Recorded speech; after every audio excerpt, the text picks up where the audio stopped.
하나님 말씀 보겠습니다. 누가복음 11장 1절부터 13절까지 말씀입니다.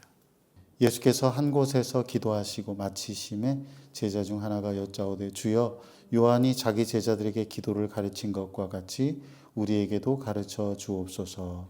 예수께서 이르시되 너희는 기도할 때 이렇게 하라. 아버지여 우리 거룩히 여기를 받으시오며 나라가 임하시오며 우리에게 날마다 일용할 양식을 주시옵고 우리가 우리에게 죄 지은 자들을 사는 사람을 우리 죄를 사하여 주시옵고 그를 시험에 하지 마옵소서. 또 이르시되 너희 중에 누가 벗이 있는데 밤중에 그에게 가서 말하기를 벗이여 떡 세 덩이를 내게 구워 달라. 내 벗이 여인 중에 내게 왔으나 내게 먹을 것이 없노라 하면 그가 안에서 대답하여 이르되 나를 괴롭게 하지 말라. 문이 이미 닫혔고 아이들이 나와 함께 침실에 누웠으니 일어나 내게 줄 수가 없노라 하겠느냐. 내가 너희에게 말하노니 비록 때문으로 인하여서는 일어나서 주지 아니할지라도 그 간청함을 인하여 일어나 그 요구대로 주리라. 내가 또 너희에게 이르노니 구하라 그러면 너희에게 주실 것이요 찾으라 그러면 찾아낼 것이요 문을 두드리라 그러면 너희에게 열릴 것이니 구하는 이마다 받을 것이요 찾는 이는 찾아낼 것이요 두드리는 이에게 열릴 것이니라. 너희 중에 아버지 된 자로서 누가 아들이 생선을 달라 하는데 생선 대신에 뱀을 주며 알을 달라 그에게 정말을 주겠느냐. 함께 읽겠습니다. 너희가 악할지라도 좋은 것을 자식에게 줄 줄 알거든 하물며 너희 하늘 아버지께서 구하는 자에게 성령을 주시지 않겠느냐 하시니라. 아멘. 마이클 지가렐리라는 분이 오늘날 많은 그리스도인들이 제자도의 삶을 살지 못하는 이유를 다음과 같이 말해 주었습니다. 그리스도인들이 분주하고 조급하고 과부하에 걸린 문화에 세상의 문화에 동화되고 있다. 이 현상은 하나님이 그리스도인들의 삶에서 주변부로 밀려나시게 만든다. 그 결과 하나님과의 관계가 악화되고 이것은 그리스도인들이 삶의 방식에 대한 세속적인 가정을 훨씬 더 쉽게 받아들이게 만든다. 그래서 분주하고 조급하고 과부하에 걸린 문화에 더욱더 순응하게 된다. 그리고 이 주기는 다시 시작된다. 한마디로 말하면요, 그리스도인들이 이 세상의 문화에 동화되면서 하나님과의 관계가 점점 멀어지고 그러면서 또 세상의 더 문화에 순응하게 된다는 말이죠. 그러면서 이러한 악순환의 고리를 끊어내기 위해서는 어떻게 해야 되느냐? 참된 제자의 삶을 살아내려면 어떻게 되느냐? 기도가 필수적이다 하는 것입니다. 기도하는 제자는요, 세상의 문화에 저항을 하고 하나님과의 친밀한 관계를 누리게 됩니다. 우리가 기도하면은 하나님 앞에 우리의 마음을 내어놓고 진지하게 기도하면 우리 안에 있는 그 욕심과 우리의 욕망에 대하여 하나님께서 충분히 가라앉혀 주세요. 그리고 내가 추구하고 있는 것, 내가 열심히 몰두하고 있는 것이 무엇인지 그 본질을 보게 해 주십니다. 기도하는 제자는 자기를 부인하고 자기 십자가를 지는 제자의 삶을 살아갈 수가 있습니다. 기도할 때에 비로소 자기 인생의 주도권을 내려놓을 수 있고요. 예수님을 위해서 그분의 뜻을 위해서 기꺼이 고난받을 수도 있는 겁니다. 오늘 예수님께서 우리에게 가르쳐 주신 이 기도를 따라서 날마다 기도해서 우리 모두가 제자의 삶을 잘 살아낼 수 있었으면 좋겠습니다. 첫째는 무엇을 기도할까? 무엇을 위해서 기도할까? 아마도 제자들은 예수님의 기도 생활에 깊은 인상을 받았던 것 같습니다. 그래서 세례 요한이 그 제자들에게 기도를 가르쳐 줬던 것처럼 우리에게도 기도를 좀 가르쳐 주세요. 그래서 예수님이 너희가 기도할 때 이렇게 기도하라고 말씀하신 겁니다. 그런데 정확하게 말하면 기도할 때라고 하는 말은 기도할 때마다라는 말이에요. 내가 기도할 때마다 이렇게 기도해라. 기도의 모범을 보여주신 겁니다. 우리 다 같이 본문 2절부터 4절 말씀 읽겠습니다. 예수께서 이르시되 너희는 기도할 때 이렇게 하라. 아버지여 이름이 거룩히 여김을 받으시오며 나라가 임하시오며 우리에게 날마다 일용할 양식을 주시옵고 우리가 우리에게 죄 지은 모든 사람을 용서하오니 우리 죄도 사하여 주시옵고 우리를 시험에 들게 하지 마시옵소서 하라. 아멘. 아버지여 이름이 거룩히 여김을 받으시오며. 기도는 하나님 아버지를 높이는 것으로 시작합니다. 여러분 이렇게 기도하나요? 아버지의 이름을 높임을 받으시도록 먼저 기도하고 있습니까?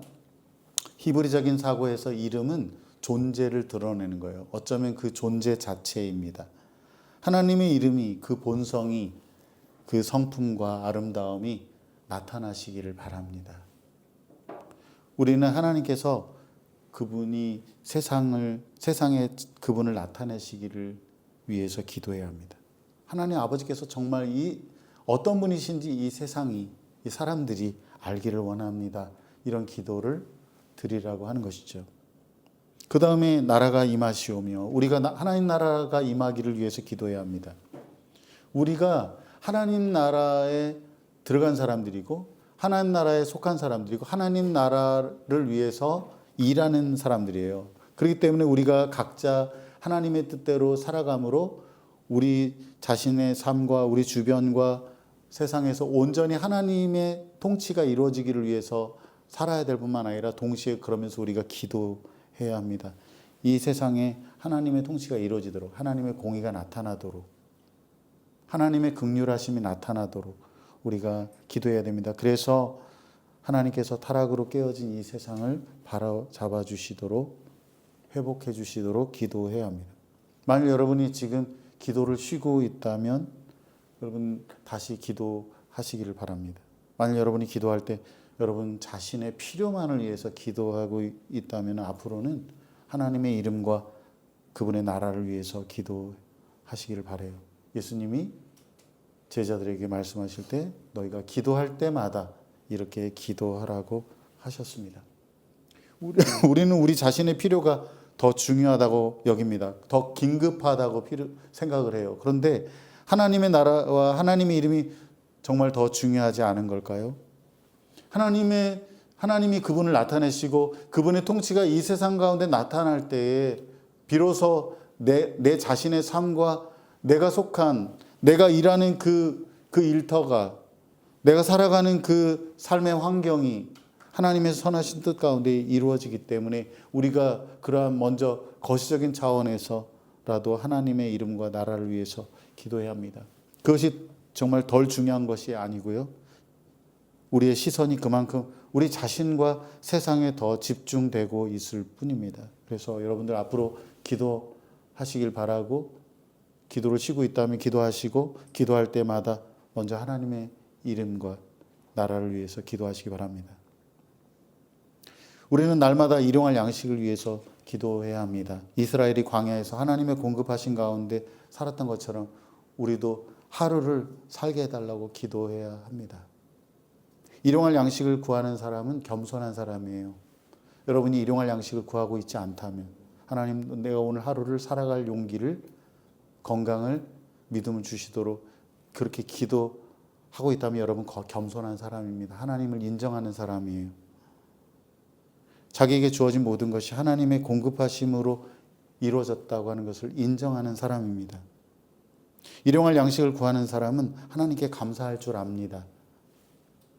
또한 기꺼이 다른 사람과 나눌 수도 있습니다. 왜냐하면 내 힘으로 얻은 게 아니라 하나님께서 나에게 은혜로 주셨다고 믿기 때문에 그렇게 행동하는 것입니다. 내 힘으로 수고하여 얻었다고 생각하는 사람은 기도할 필요를 느끼지 못하고요. 하나님께 감사할 줄도 모르고요. 다른 사람에게 나누는 것은 더더욱 어렵습니다. 하지만 하나님께서 나에게 건강과 능력을 주셨다고 믿고 나에게 기회와 열매를 주셨다고 믿는 사람은 일용할 양식을 위해서 기도합니다. 여러분과 제가 하나님 앞에서 날마다 이거는 당연히 내가 애써서 노력해서 얻은 거라고 생각하지 말고, 내가 열심히 해서 열매를 거둔다고 생각하지 말고 겸손하게 일용할 양식을 위해서 기도할 수 있기를 바랍니다. 또한 우리는 죄의 용서를 위해서 기도해야 합니다. 우리의 죄를 고백하고 용서해달라고 기도해야 합니다. 만일 여러분들이 매일 살아가는 동안에 내가 죄를 고백할 필요가 없다, 내 고백할 마음이 전혀 들지 않는다라고 한다면 그만큼 여러분 자신의 영혼이 병들었다는 증거입니다. 우리는 생각과 행동으로 범하는 모든 죄에 대하여 하나님께 용서를 구해야 합니다. 하지만 이러한 죄의 용서는 우리가 타인을 용서하는 것과 서로 연결되어 있습니다. 우리가 타인과의 관계에서 먼저 용서의 삶을 살아야 합니다. 하나님께서 우리를 용서하셨기 때문에 우리가 다른 사람을 용서해야 하는 겁니다. 특별히 우리 교회 안에서는 기꺼이 서로 용서해주고 용서받는 공동체가 되어야 합니다.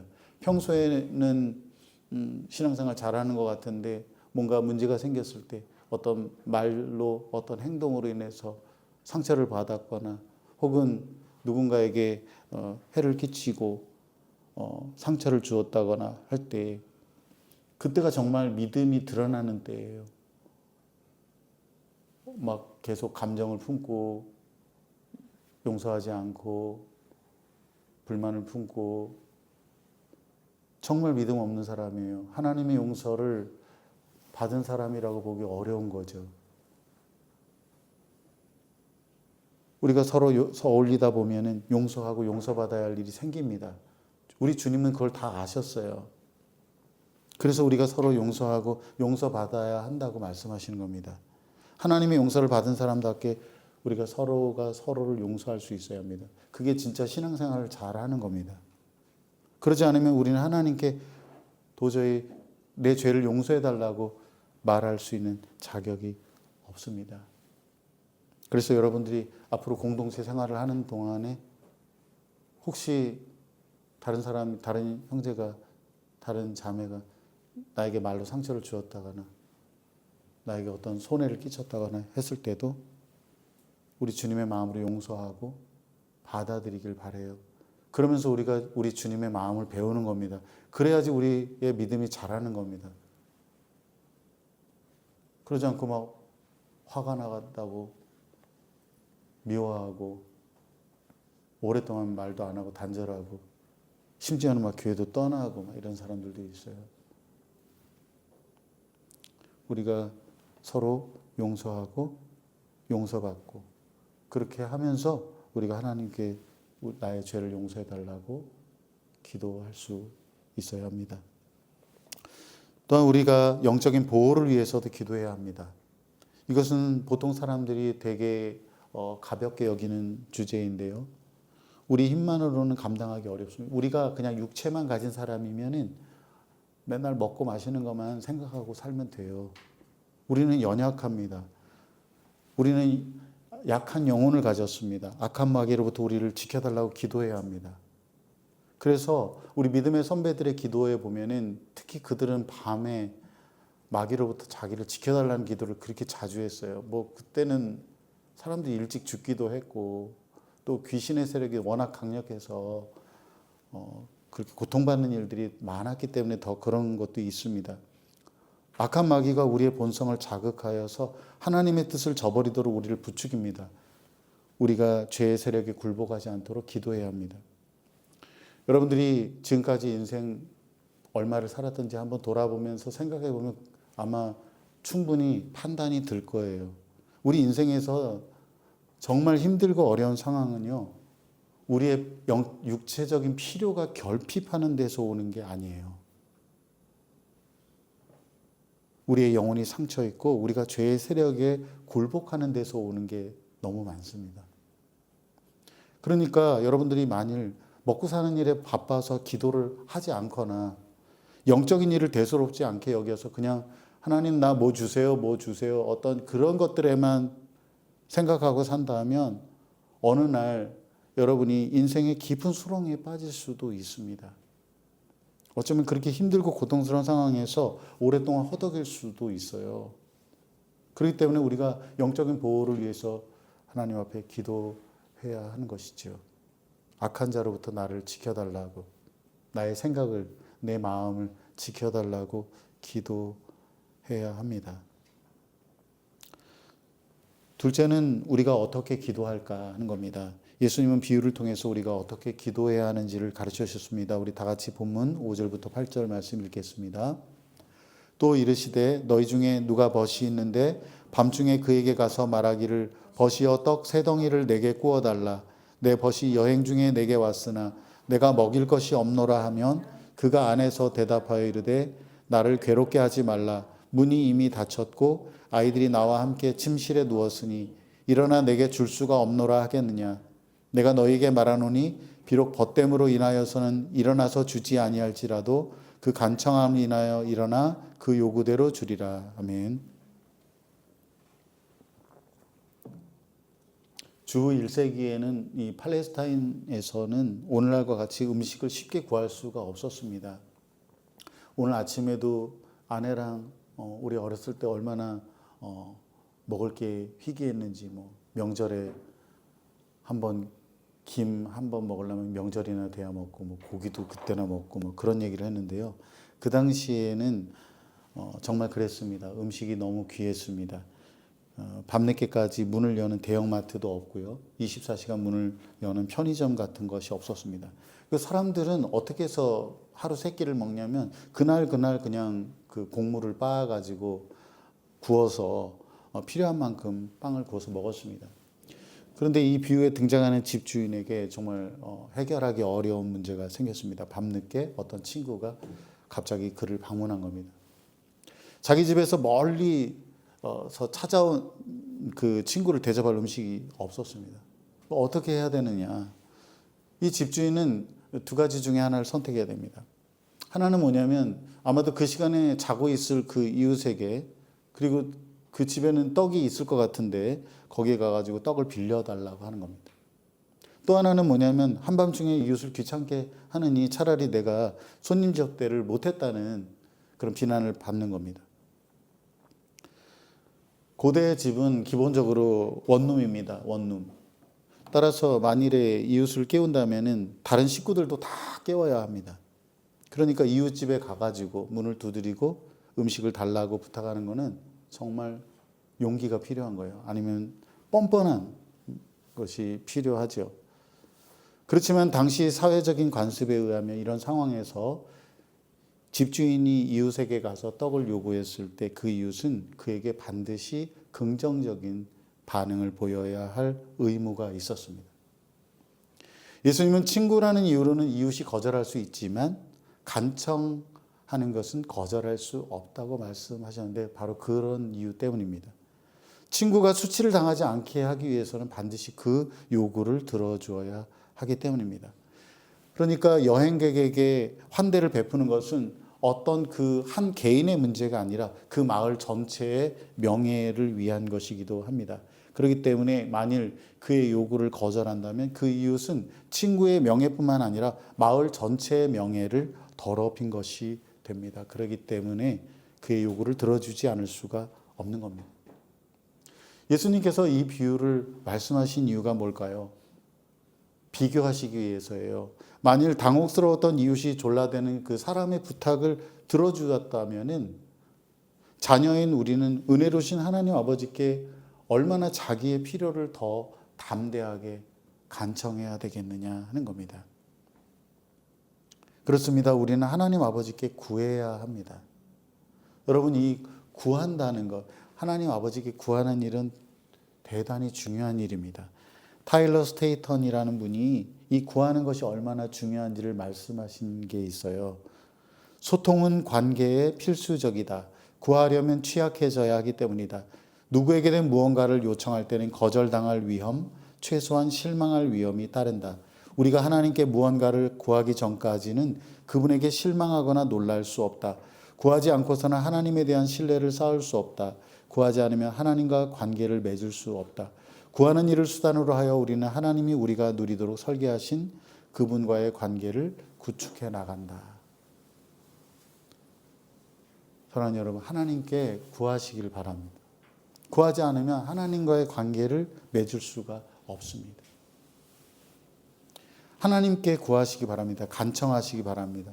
어떤 사람들은 하나님께서 우리에게 필요한 것을 다 아시고 우리를 사랑하신다면 왜 우리가 굳이 기도해야 하느냐고 그렇게 생각을 합니다. 그런데 그건 잘 모르고 하는 말이에요. 우리가 간청해서 하나님께 기도를 드린다는 것은 정말 우리 마음속에 원하는 것이 무엇인지를 드러내는 거예요. 우리가 기도하면서 하나님께 나아갈 때 우리는 이 세상의 다른 그 어떤 것보다도 그분을 더 원한다고 하는 것을 보여주는 겁니다. 우리가 하나님을 신뢰한다는 것을 보여주고 우리가 하나님을 의지하면서 살아간다는 것을 보여주는 겁니다. 그래서 우리가 기도하는 겁니다. 본문 10절에서 예수님은 구하고 찾고 두드리라고 하십니다. 구하는 이마다 받을 것이다. 찾는 이가 찾을 것이다. 두드리는 이에게 열릴 것이다. 물론 이거는 우리가 구하는 것 그대로 언제나 주시는 건 아니에요. 우리는 가장 좋은 것을 알지 못하기 때문입니다.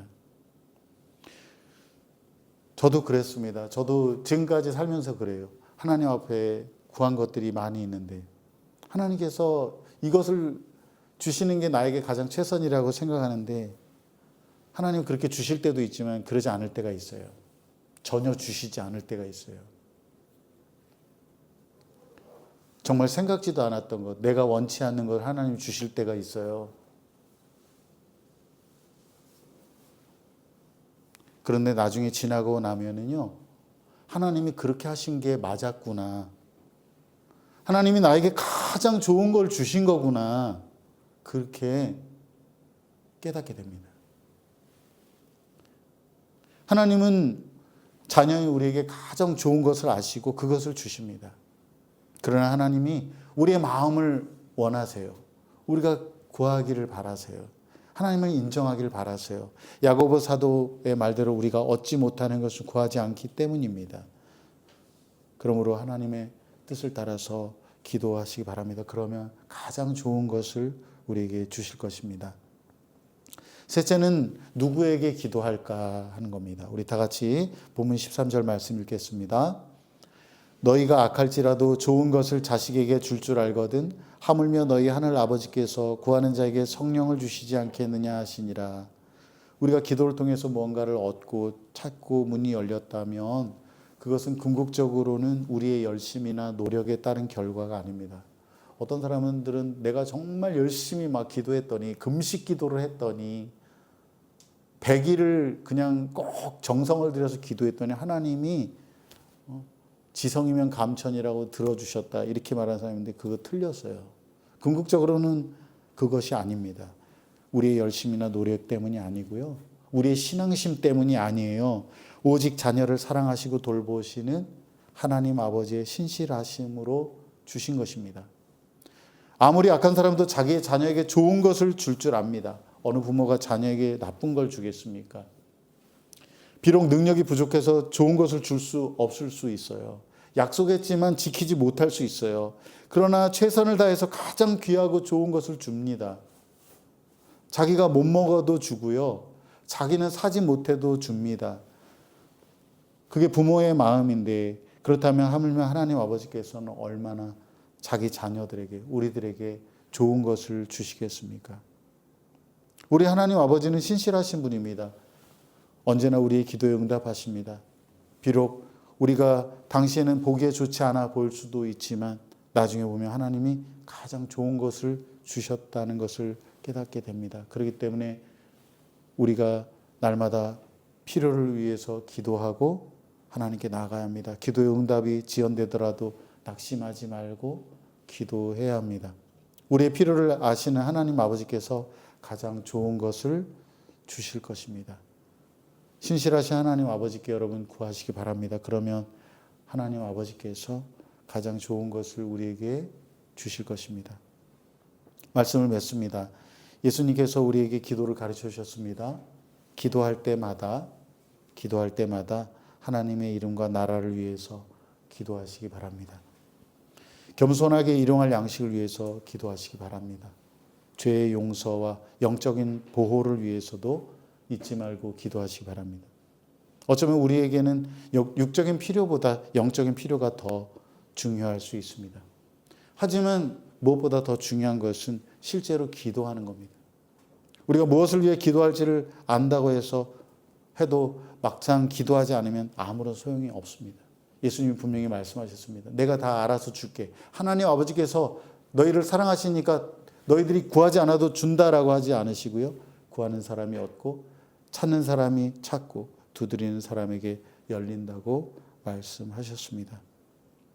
사랑하는 여러분, 요즘 여러분이 기도를 쉬고 있다면 오늘부터 다시 기도하시기 바랍니다. 그래서 우리 모두 기도함으로 하나님 아버지께서 주시는 가장 좋은 것을 받아 누리기를 바라고 제자로서의 삶을 잘 살아낼 수 있기를 주님의 이름으로 축복합니다.